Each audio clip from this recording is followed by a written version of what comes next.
अनुदान वाटपात अध्यक्षमध्ये जालना जिल्ह्यात 28 तलाठ्यांनी बनावट शेतकरी दाखवून तब्बल 34 कोटी 97 लाख रुपयाचा गैरव्यवहार झाल्याचं आता उघड झालेलं आहे। यात काही ग्रामसेवक आहेत, कृषी सहाय्यकांचा देखील समावेश आहे।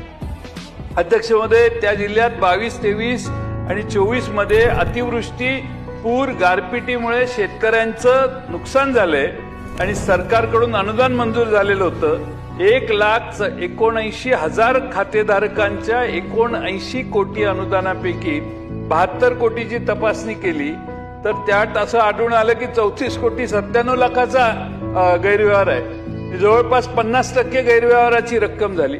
अध्यक्षामध्ये मैताच्या टाळूवरचं लोणी खाणं अशी एक म्हण आहे आपल्याकडे। अध्यक्षामध्ये हे अधिकारी या पैशावर डल्ला मारतायत। शेतकरी संकटात आहेत, त्याला मदत पाहिजे, पण शेतकऱ्यांचा छळ करण्याचा प्रयत्न अधिकाऱ्यांच्याकडून जर होत असेल तर त्या अधिकाऱ्यांच्यावरही ताबडतोब चौकशी करून कठोर कारवाई झाली पाहिजे। माझा दाट संशय आहे की यात कोणीतरी मोठा मासा आहे।